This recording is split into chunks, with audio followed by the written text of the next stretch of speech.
안녕하세요. 오늘은 우리가 나이를 먹어가며 맞이하는 중요한 전환점인 70대에 대해 이야기해 보려고 합니다. 많은 사람들이 70대가 되면 자연스럽게 신체적, 정신적으로 많은 변화가 찾아오겠지 하고 걱정하는 경우가 많죠. 하지만 사실 70대는 단순한 노화의 시기가 아니라 인생을 어떻게 살아갈 것인가를 새롭게 고민하는 시기이기도 합니다. 어떤 사람은 이 시기를 두려워하고 불안해하지만 실제로 이 나이는 삶의 깊이를 더하고 새로운 기회를 찾아낼 수 있는 중요한 순간일 수 있습니다. 여러분은 어떤 삶을 상상하시나요? 단순히 몸의 변화에만 집중할 건가요? 아니면 새로운 도전과 기회를 받아들이며 더 의미 있는 삶을 만들어갈 건가요?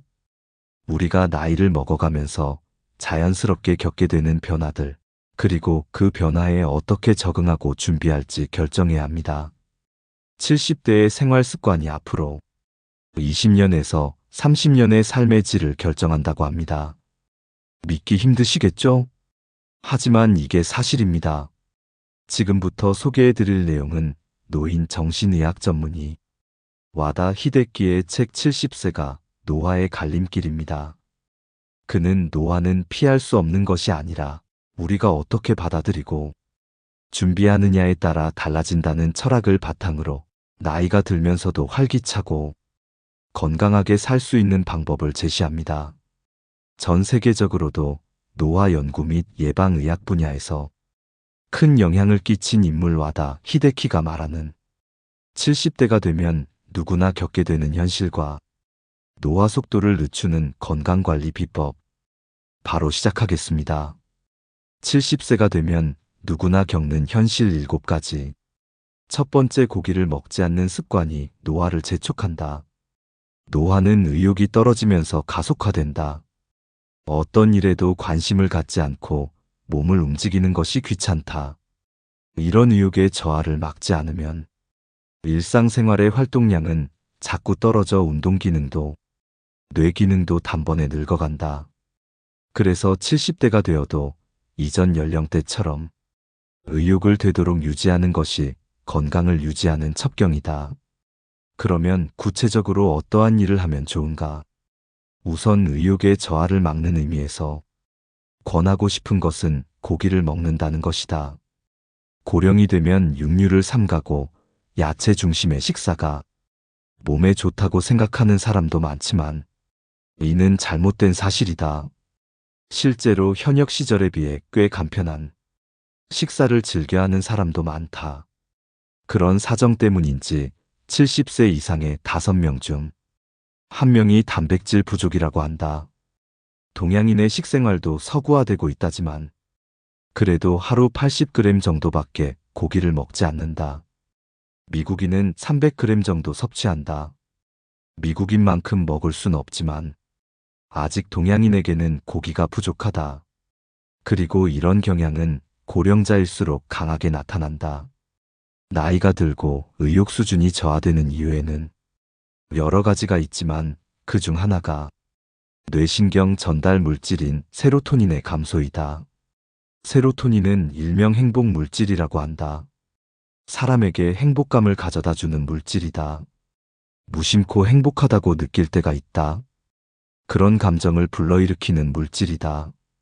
이 세로토닌이 감소하면 일상의 행복감은 희미해진다. 발랄한 감정이나 젊음 활동 의욕이 저하된다. 기분이 가라앉거나 짜증이 나거나 감정이 불안정해지고 우울증에 걸릴 위험이 높아진다. 세로토닌은 나이가 들수록 점점 감소한다.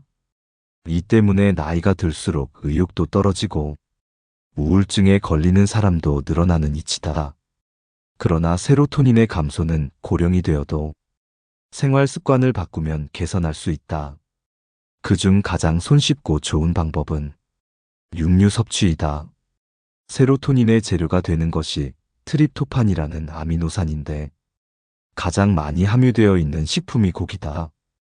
고기를 적극적으로 섭취하면 세로토닌의 생성이 촉진되어 의욕 저하를 막는 작용을 하게 된다. 특히 콜레스테롤은 남성 호르몬의 원료이다. 콜레스테롤 수치를 약으로 억제해서 발기부전을 자초하는 경우가 많다. 남성 호르몬 중에서도 특히 테스토스테론은 의욕과 관계가 있다. 성기능 측면뿐만 아니라 다른 사람에 대한 관심이나 집중력 등에 관여하고 있다. 남성 호르몬이 감소하면 활동 의욕이 저하되어 기운 없는 노인이 된다. 그러니 고기를 먹고 콜레스테롤을 잘 섭취하면 남성 호르몬 저하도 늦출 수 있다. 고기를 싫어하거나 소화 기능적 문제로 먹지 못한다면 무리할 필요는 없다. 하지만 건강을 위해 절제하고 육식을 멀리하려고 한다면 그런 일은 오늘부터 그만두자. 두 번째, 가족 간병에 직면하는 사람이 점점 많아진다. 70대가 배우자를 간병하는 사례는 흔하지만 70대 자녀가 90대 부모를 간병하는 사례도 늘고 있다. 70대가 되어 퇴직하면 다른 일이나 특별한 취미도 없는 사람의 경우 간병을 은퇴 이후 삶의 보람으로 여기는 사람이 있다. 간병을 받는 사람으로부터 신뢰도 얻을 수 있기에 한층 간병에 빠져들어가는 것이다.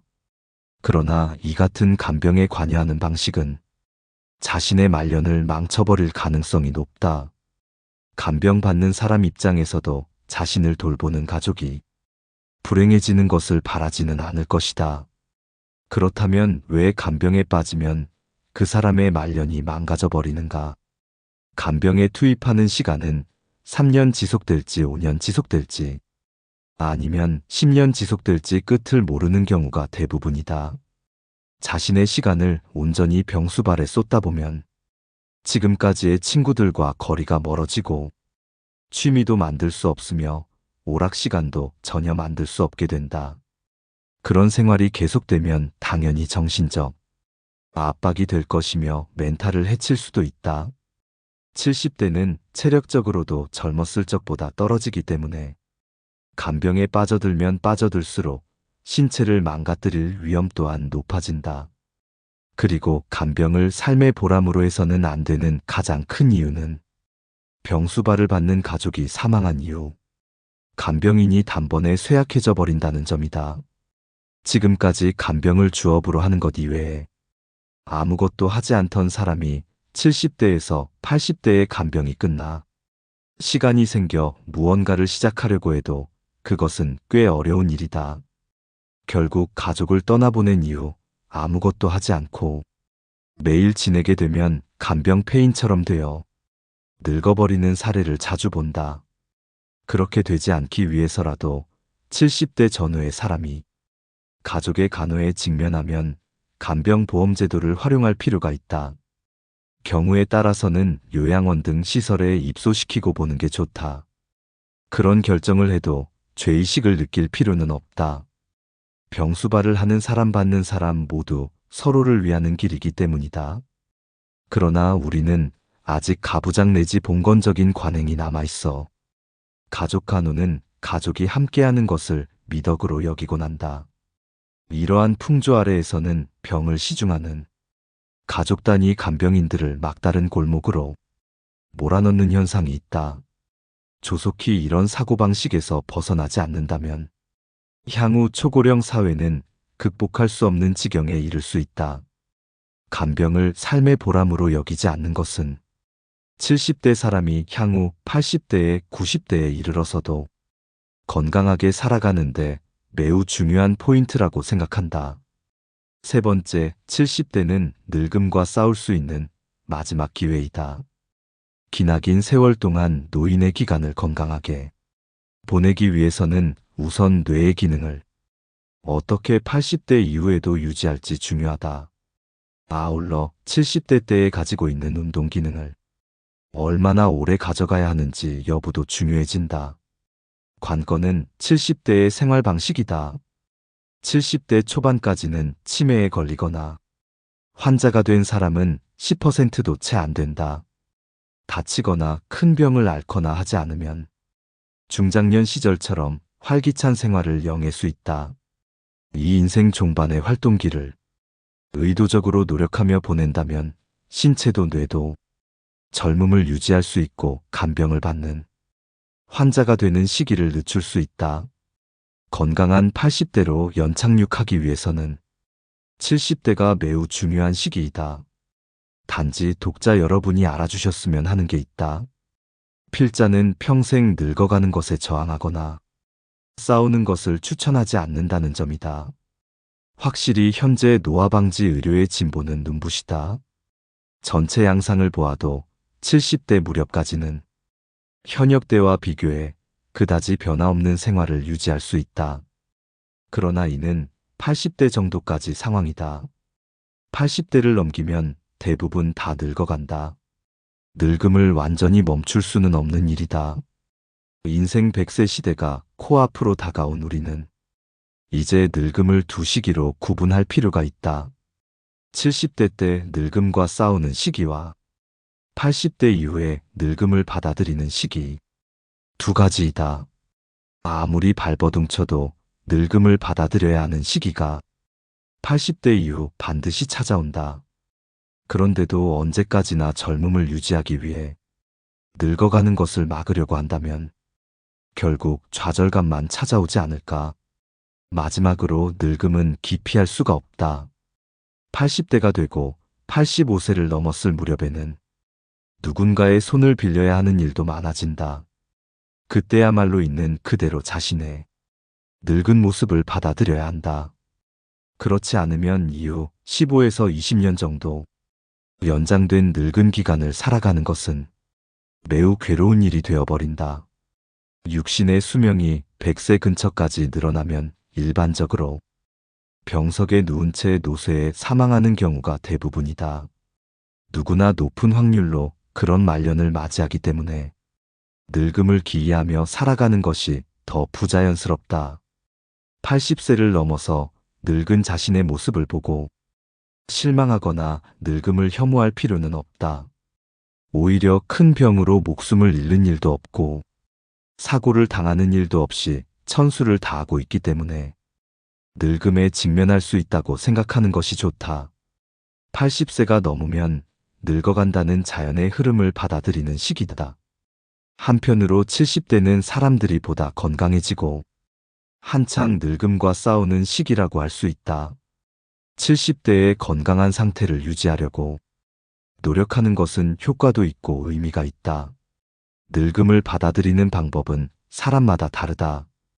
젊음을 유지하고 싶다고 생각하지 않는 사람도 있다.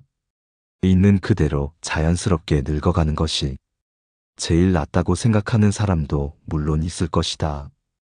늙었을 때 사는 방식을 받아들이는 방법이 정답도 없으며 사람마다 자유롭게 살면 되는 것이다. 다만 80대가 돼서도 건강을 유지하고 삶의 질을 유지하며 몸도 어느 정도 움직일 수 있는 것이 좋다. 젊은 시절에 맑은 머리를 유지하고 싶다면 70대는 늙음과 싸울 수 있는 마지막 기회이다. 이 시기에 매일매일 노력이 이후 찾아올 80대의 모습을 크게 좌우하게 될 것이다. 네 번째, 눕기만 하는 생활이 건강 격차를 초래한다. 눕기만 하는 생활을 하거나 일상에서 간호가 필요한 사람도 있고 매일 산책하거나 수영이나 골프 등 스포츠를 즐기는 80세 노인도 있을 수 있다. 즉 고령자가 되면 신체 능력과 뇌 기능에서 개인차가 많아진다.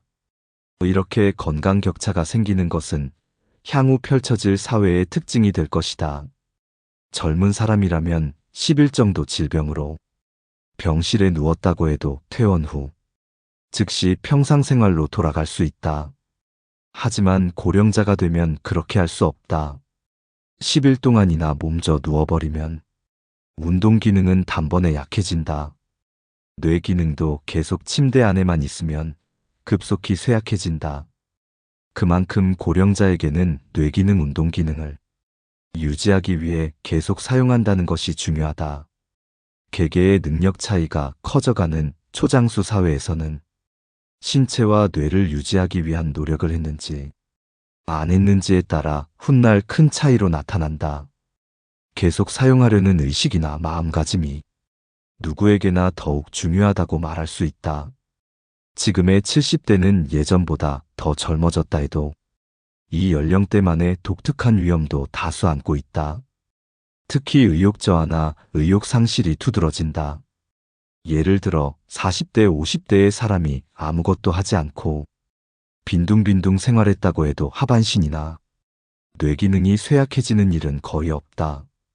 하지만 빈둥빈둥 생활하는 70대의 경우엔 바로 운동 기능, 뇌 기능이 쇠약해지고 만다. 70대는 의욕적으로 몸을 움직이거나 머리를 사용하지 않으면 금방 간병이 필요한 고령자가 되어버릴 위험이 있다. 이는 많은 고령자 스스로도 알고 있는 사실이다. 하지만 실제로 계속 사용한다는 말을 실천하는 사람은 그리 많지 않다. 왜냐하면 70대가 되면 머리로는 이해하고 있어도 의욕이 떨어져 활동량이 저하되기 때문이다. 무슨 일에도 의욕이 없고 흥미를 가질 수 없게 되면서 사람 만나는 것조차 귀찮아지고 외출을 싫어하는 경향도 생기게 된다. 이러한 의욕 저하는 뇌 전두엽의 노화와 남성 호르몬의 감소가 주된 원인이다. 사실은 의욕 저하야말로 노화 과정에서 가장 무서운 것이다. 아무리 몸을 움직이고 뇌 기능을 사용하려고 해도 의욕이 생기지 않기 때문에 여러 가지 활동하는 것이 귀찮고 활발하지 않게 된다. 결국 가지고 있는 기능을 유지할 수 없게 되는 것이다. 이러한 의욕 저하가 현저해지는 연령대가 확실히 70대다. 다섯 번째, 단번에 늙어버리는 다양한 위험에 직면하게 된다. 의욕 저하 이외에도 70대에 직면할 위험은 여러 가지가 있다. 가장 흔한 것은 질병, 부상 등의 건강상의 문제이다. 큰 질병이나 넘어져 생긴 부상 등으로 70세가 단번에 늙어버리는 사례는 흔한 일이다. 이 연령대는 암이나 뇌경색 등에 걸리는 사람도 많아지기 때문에 중대한 질환에 어떻게 대처하는지가 중요해진다. 수술을 할지 말지, 어떤 검사, 어떤 치료를 받을지 등의 대목에서 중대한 결정을 내려야 하는 경우가 많다. 의외로 잘 알려져 있지는 않지만 우울증도 70대의 큰 위험 요인이다. 우울증에 걸리면 몸을 움직이는 것이 귀찮아지고 밖에도 하지 않게 된다.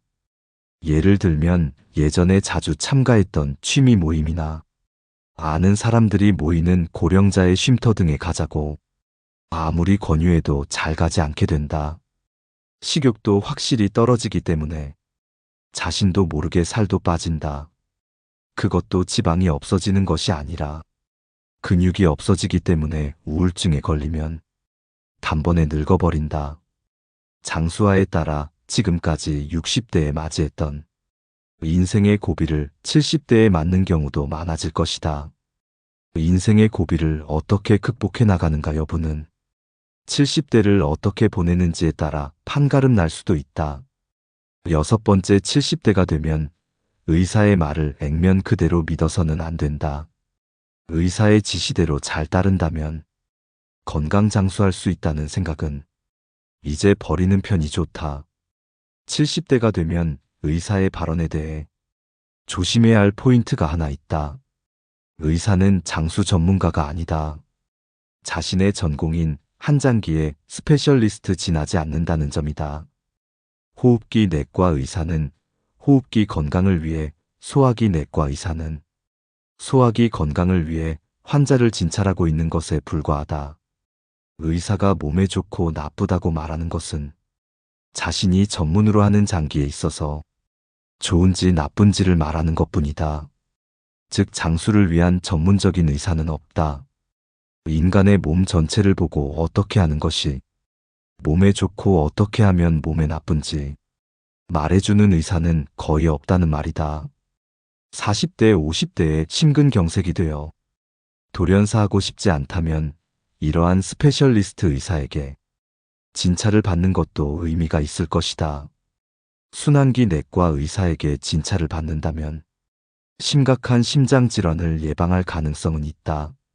그러나 70대가 되면 신체의 모든 장기의 활동력이 떨어진다. 어떤 장기에 스페셜리스트 의사의 말만 그대로 받아들이면 진찰받고 있는 장기는 좋아져도 다른 장기에 지장이 생긴다. 결국 몸 전체에 손상을 입는 일이 발생할 가능성이 있다. 꼭 필요하다고 단언할 수 없는 수술이나 치료를 할 필요는 없다. 의사가 시키는 대로 하고 결과적으로 생활의 질을 떨어뜨리는 경우는 자주 생길 것이다. 최악의 경우 어쩌면 수명을 단축시킬 수도 있다. 그렇게 되지 않기 위해서라도 70대가 되면 의사의 말을 액면 그대로 믿어서는 안 된다. 앞으로 의사가 뭐라고 해도 그냥 고개만 끄덕이지 말고 스스로 생각하는 습관을 들이자. 과연 지시에 따라야 내가 오래 살 수 있는가? 내가 원하는 대로 말년을 건강하게 살 수 있는가? 스스로 생각하는 것이다. 그러기 위해서는 자신 나름의 정보 수집이나 다른 의사의 진단을 듣는 등의 노력을 아끼지 말아야 한다. 7번째, 70대에 익힌 습관이 이후 30년의 삶을 구한다. 70대의 습관 만들기가 중요한 이유는 많은 사람들이 70대 전후로 일을 그만두기 때문이다. 현역으로 일하고 있을 때는 루틴이 있기 때문에 필연적으로 활동할 수밖에 없다. 하지만 은퇴하면 바로 몸을 움직이거나 머리를 쓰는 일 따위가 없어진다. 즉, 이 시기부터 의도적으로 몸을 움직이고 뇌를 사용하려고 습관화하지 않는다면 운동 기능도 뇌 기능도 계속 유지할 수 없게 된다. 또 70대의 습관 만들기가 중요한 이유가 있다. 70대에 시작한 습관은 80대 이후에도 평생에 걸쳐 지속되기 때문이다. 예를 들어 70대에 평소부터 걸으려고 노력해서 산책 습관이 몸에 밴 사람은 80세가 되어도 계속하려고 한다. 70대에 수영을 하고 등산할 것을 마음먹고 습관화한 사람은 80세가 되어도 체력이 남아있는 한 계속할 것이다. 만일 신체 기능상 등산을 할 수 없게 되면 그것을 대신할 무언가를 해서 몸을 움직이려는 마음가짐만은 평생 계속될 것이다. 운동뿐만 아니라 연극이나 회화, 바둑, 장기, 낭독 등의 취미 활동도 70대에 습관화된 사람은 80대가 되어도 거의 그만두기 어려울 것이다. 그렇기에 현역 시대에 가까운 신체 기능이나 의욕이 있는 70대 때 기능 유지를 위해서라도 의도적으로 행동하는 것이 매우 중요하다. 이때 의식적으로 좋은 습관을 들이는 것은 80대의 건강을 유지하는 첩경이다. 노화 속도를 늦추는 6가지 비결. 첫 번째, 햇빛 쬐는 습관이 사람을 젊게 한다. 적당한 일광욕을 하는 습관도 의욕 저하를 방지하는 데에는 아주 효과적이다. 앞서 설명한 대로 사람의 의욕과 밀접한 관계가 있는 뇌속 물질 세로토닌은 빛을 받으면 다량 생성되기 때문이다. 뭔가 고민이 있어 방 안에서 생각에 잠겨 있으면 기분도 가라앉는다. 하지만 밖에 나와 햇볕을 받으면 기분이 가벼워지고 밝은 기분을 되찾을 수 있다. 이 또한 뇌 속에서 세로토닌이 작용을 하고 있기 때문이다. 단 일광욕이 중요하다고 해도 굳이 뭔가를 할 필요는 없다. 하루 한 번은 방 밖으로 나가 햇볕을 받으면 그만이다. 가장 손쉬운 방법은 산책이다. 일 없이 산책하는 것이 서툴거나 싫은 사람은 마트에 가서 쇼핑하는 것도 한 방법이다. 어쨌든 하루 종일 방 안에 있는 것만은 피하고 낮에 밝은 빛을 받는 습관을 들이자. 또한 햇볕을 받아 만들어진 세로토닌은 밤에 뇌 속에서 멜라토닌이라는 호르몬을 생성한다. 이 멜라토닌은 수면 호르몬이라고 불리며 수면과 깊은 관련이 있다. 흔히 고령자가 되면 잠이 얕아지거나 불면증을 호소하는 사람이 많이 있는데 이는 멜라토닌이 감소하기 때문이다. 멜라토닌이 증가하면 숙면을 취하게 되고 불안감도 없어지며 우울증 예방도 된다. 발랄한 70대, 80대를 살기 위해서는 멜라토닌은 매우 중요한 뇌호르몬인 것이다. 새삼스럽게 일광욕 시간을 만들 필요는 없지만 어쨌든 낮 동안 집 밖에 나와 햇볕을 받는 습관만은 만들자. 두 번째, 맛있는 것을 먹고 면역력을 높이자. 고령자가 되면 다이어트는 아니더라도 콜레스테롤과 혈압 요산 수치 등에 신경을 쓴 나머지 먹고 싶은 것을 제대로 먹지 않고 참는 사람이 많다. 물론 중병을 앓고 있다면 아무래도 제한하지 않으면 안 되는 경우에는 참아야 한다. 그러나 콜레스테롤이 좀 높아서라던가 요산치가 걱정되기 때문이라든가 하는 정도의 이유라면 70대에서라도 좋아하는 음식을 참을 필요는 없다. 폭식은 몸에 좋지 않지만 그렇지 않을 경우 좋아하는 것을 참지 말고 먹어도 된다. 고령자가 되면 식욕도 떨어지고 몸에 좋다고 곡류 위주로 식단을 꾸리는 사람도 많다. 그러나 실제로는 영양이 부족한 사람이 대다수다. 좋아하는 음식을 참는 것보다 먹고 싶은 것을 먹고 영양을 취하는 것이 좋다. 또 70대에게 100세까지 생존한다고 가정해도 앞으로 30년이다. 어떻게 살고 싶은지에 대해 생각해 볼 필요가 있는 것 아닌가. 혈압이나 콜레스테롤 수치 등을 언제까지나 신경을 쓰고 참으면서 장수하고 싶은 것인지 우선 그것보다 몇 년 수명이 짧아져도 먹고 싶은 것을 먹는 기쁨을 누리고 사는 생활 가운데 어느 쪽이 행복한 삶인지 생각할 필요가 있다. 맛있는 음식을 먹을 때 사람의 전두엽은 크게 활성화된다. 반대로 절제된 생활을 한다면 전두엽의 활성화와 좋아하는 음식을 먹을 때의 행복감은 사라진다. 70대가 되면 식사 제한에 과민해진 필요는 없다. 먹고 싶은 것을 먹는 것과 맛있다고 느끼는 것은 면역 기능을 높여 건강에 도움이 된다. 단, 술에 대한 주의가 필요하다. 고령자가 되면 아무래도 혼술의 기회가 많아진다. 마실 상대가 없거나 잠들 수 없기 때문에 또 기분이 상쾌하지 않다는 등의 이유로 혼자 마시는 경우가 많아진다. 가볍게 저녁 반주 정도라면 괜찮지만 그렇지 않으면 혼술은 가급적 피하는 것이 좋다. 매번 음주할 때 혼자 마시는 습관이 생기지 않도록 조심할 필요가 있다. 세 번째, 자신의 의견을 적극 표현하며 대화하라. 고령자가 되면 자유로운 시간이 늘어난다.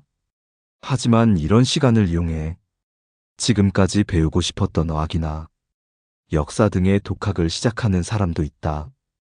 그러나 안타깝게도 혼자 독서에 힘쓰는 독학 스타일은 전두엽의 노화를 막는다는 측면에서 별로 도움되지 않는다. 책을 읽고 입력하는 행위보다 대화 등으로 밖으로 꺼내놓는 행위가 전두엽이 활성화를 촉진해 노화를 방지하게 된다. 뭔가 배우고 싶은 것이 있으면 독학하지 말고 노인대학이나 복지센터 등 몇 사람의 모임에 참가해 배우는 쪽이 전두엽을 사용하는 데 효과적이다. 수다스러울 필요는 없지만 누군가와 일상적으로 대화를 나눌 기회가 자주 있는 사람 가운데 전두엽의 노화를 늦추고 나이를 먹어도 젊고 의욕적인 사람들이 많다. 그러니 70대가 되면 특히 대화를 나누는 기회를 의식적으로 갖도록 하자. 고령이 되면 열심히 공부하는 것보다 지금까지의 지식이나 경험을 토대로 자기 나름의 의견으로 가공해서 출력하는 것을 의식적으로 이행해야 한다. 사실 70대 사람들에게는 인생에서 얻은 지식과 경험이 있다. 반드시 그 사람 나름의 독특한 지식의 발신이 생길 것이다. 누군가와 이야기할 기회를 좀처럼 만들 수 없다고 하는 사람이라도 기회는 얼마든지 있다. 지금은 블로그나 페이스북 등의 SNS가 있기 때문에 거기에 자신의 의견을 올린다면 직접적인 대화를 할 수 없어도 전두엽은 활성화된다. 그것을 계기로 당신의 글을 본 누군가와 연결되면 새로운 의견 교환의 장소가 생기게 될 것이다. 그리고 무엇인가를 발신할 기회가 있다면 유식한 사람보다 말을 재미있게 하는 사람을 목표로 하는 것이 전두엽의 노화 방지에 효과적이다. 네 번째, 일하는 것이 노화를 늦추는 최고 보약이다. 늙어서도 계속 일하는 것이 노화를 늦춰 언제까지나 젊음을 유지하도록 한다는 것이다. 이는 데이터로도 입증되고 있다. 나가노 현은 일찍이 도도부연 중에서도 평균 수명 데이터가 하위에 위치하고 있었다. 하지만 1975년 무렵 지역 출신 남성의 평균 수명이 전국 4위가 되었다. 그 후 상승하기 시작해 1990년에는 전국 1위를 몇 번이나 기록했다. 여성도 2010년에 조사에서 1위가 되었다. 남녀 모두 평균 수명이 일본 내 도도부연 가운데 1위가 되었다.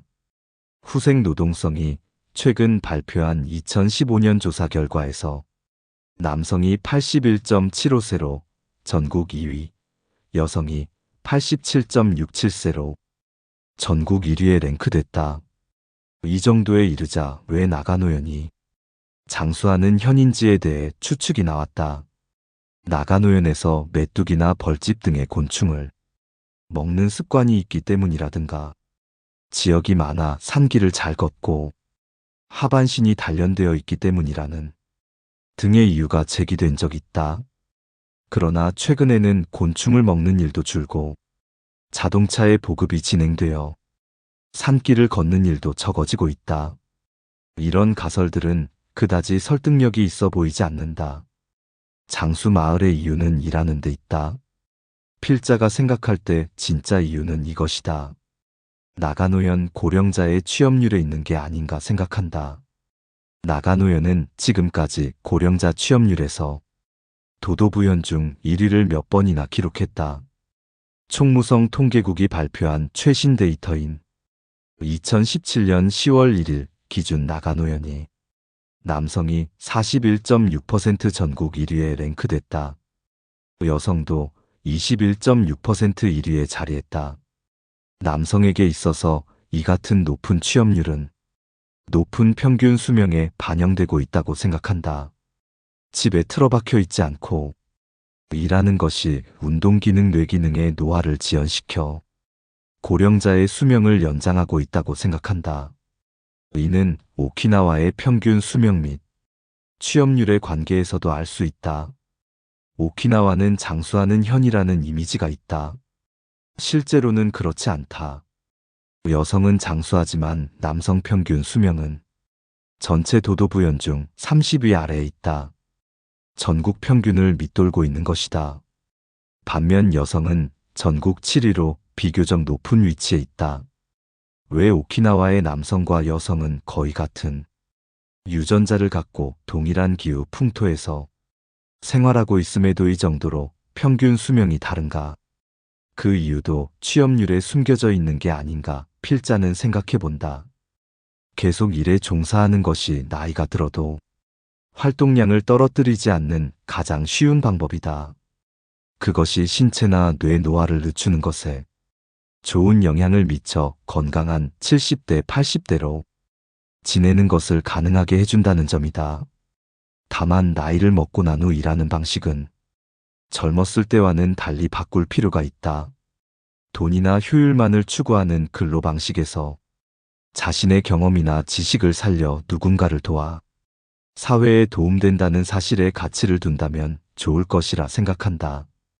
5번째, 어떤 일을 하더라도 은퇴하면 안 된다.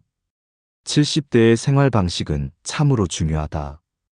간병을 받는 환자가 되는 시기를 가급적 늦추고 80대 이후에도 건강하게 보내기 위한 마지막 활동기이기 때문이다. 정년 연장이나 정년 후에 재고용 등 고령이 되어도 일하는 환경이 준비되고 있지만 그래도 70대가 되면 근무하던 회사를 그만두고 퇴직하는 사람이 많을 것이다. 70대 때 단번에 늙는 사람은 전형적으로 은퇴한 직후부터 일체 활동을 그만두는 경우이다. 지금까지 열심히 일해왔기 때문에 퇴직하면 이제 아무것도 하지 않고 집에서 빈둥빈둥 지내고 싶다. 손꼽아 퇴직하는 날을 기다리는 사람도 있다. 그러나 70세까지 현역으로 일을 하던 사람이 퇴직 후에 무엇을 할지 생각하지도 않고 은퇴하면 단번에 늙어버리는 일이 많다. 직장에서 일할 때는 책상머리 같은 루틴한 업무라도 통근하는 경우 생각보다 몸을 많이 사용하고 있다.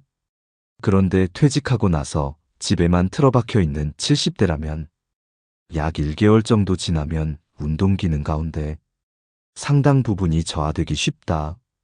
뇌기능 측면에서도 일하고 있으면 매일 나름대로 지적 활동이나 다른 사람과 의사소통 등의 활동으로 다양한 상황을 접하게 된다. 반면 집에서 지내면 평소 뇌 활동이 없어지고 치매 위험도 높아진다. 특히 전두엽의 노화가 단번에 진행된다. 전두엽이 창조적 능력이나 다른 사람에 대한 공감 능력, 예상치 못한 일에 대처하는 능력에 관여하는 부분이다. 이 부분이 노화되면 어떤 일에도 의욕이 생기지 않고 활동 자체를 귀찮아한다. 운동 기능의 저하와 뇌의 노화가 더욱 가속화될 것이다. 외형적인 인상에서도 발랄한 느낌을 잃은 기운 없는 노인으로 변모하게 된다. 그렇게 되지 않기 위해서라도 조만간 퇴직을 맞이할 단계라면 퇴직 이후 무엇을 할 것인지 미리 준비를 해둬야 한다. 퇴직하고 잠시 쉬었다가 다음에 무엇을 할지 생각한다면 어느새 게으른 생활에 휩쓸려 습관으로 굳어버리는 경우가 허다하다. 70대에도 신체적 기능은 비교적 건강하다. 다만 전두엽의 노화는 이미 40대부터 진행되고 있다. 6번째, 느슨한 운동을 습관화하라. 70대 생활에서 또 한 가지 중요한 포인트는 운동 기능을 유지하는 것이다. 아직 70대라는 나름대로 몸을 자유롭게 움직일 수 있는 사람이 대다수이기에 이 타이밍을 놓치지 않도록 유의해야 한다. 여기서 의식적으로 몸을 움직였는지 여부는 80대가 되어도 운동 기능을 오래 유지할 수 있는지를 결정한다. 70대가 되면 의욕의 쇠퇴를 피할 수 없다. 행동하는 것이 귀찮게 느껴져 몸을 움직이는 일도 자연스럽게 줄어들기 십상이다. 그렇기 때문에 의식적으로 운동하는 것이 중요하다. 다만 70대 사람들에게는 너무 격렬한 운동은 가급적 피하는 것이 좋다. 가끔 몸에 좋다고 생각해서인지 굉장히 무리를 하는 사람을 볼 수 있다. 하루 종일 헬스클럽에 있는 사람이나 하루 20km를 달리는 사람도 있다. 이런 유형의 사람은 컨디션 체크를 수시로 하면서 운동해야 한다. 70대의 경우는 부하를 너무 많이 걸면 신체가 반대로 약해져 버린다. 이 때문에 충분히 주의가 필요하다.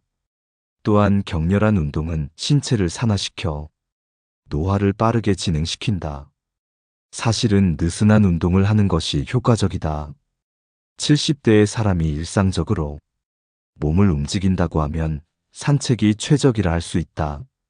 운동을 무리하지 않게 꾸준히 하는 것이 가장 중요하다.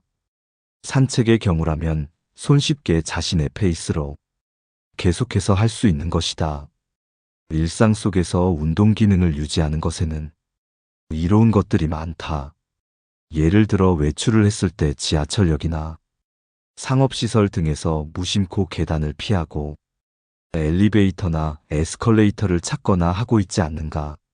그럴 때는 충분한 안전을 확보할 수 있다면 가끔은 노화 방지라고 생각하고 계단을 이용해보자. 이럴 때도 올라가는 계단보다 내려가는 계단에서 제대로 걸어야 한다.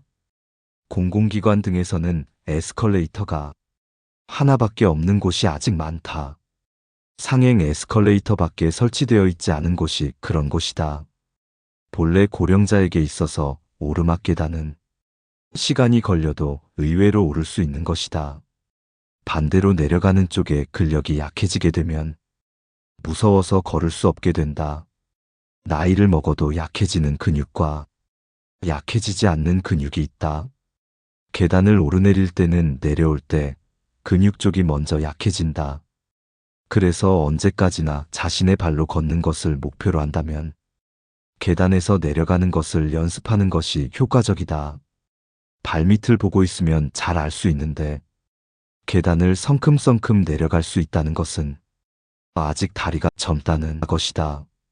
넘어질 우려가 있다면 그만두는 편이 좋다. 하지만 무리가 없을 정도로 계단을 이용하여 다리 힘을 유지하자.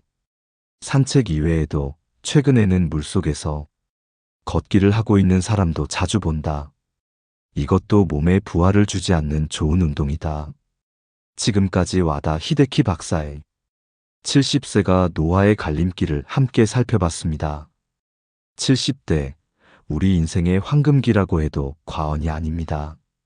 이 시기를 어떻게 보내느냐에 따라 우리의 80대, 90대, 100세가 결정된다니 놀랍지 않나요? 꼭 기억하세요. 은퇴는 끝이 아닌 새로운 시작입니다. 햇빛을 즐기면서 소소한 운동으로 건강을 유지하세요. 맛있는 음식을 즐기되 혼술은 주의하세요. 대화와 소통으로 뇌를 활성화하세요. 여러분의 70대는 어떤 모습인가요? 많은 분들이 나이 들면서 겪는 변화에 대해 불안감을 느끼거나 이젠 늦었다고 생각하기 쉽습니다. 하지만 사실은 지금 시작해도 늦지 않습니다. 작은 습관의 변화나 마음가짐 하나로도 건강하고 활기찬 노년을 준비할 수 있다는 사실을 여러분께 전달하고 싶었습니다. 그렇다면 여러분은 어떤 방식으로 자신만의 노후 준비를 하고 계신가요? 더 나은 삶을 위해 당장 오늘부터 실천할 수 있는 것이 무엇일지 생각해 보시길 바랍니다. 오늘 이야기는 여기까지입니다. 이 이야기가 여러분의 건강하고 행복한 삶에 작은 도움이 되길 바랍니다. 끝까지 시청해 주셔서 감사합니다. 오늘 영상이 도움이 되셨다면 구독과 좋아요 부탁드립니다.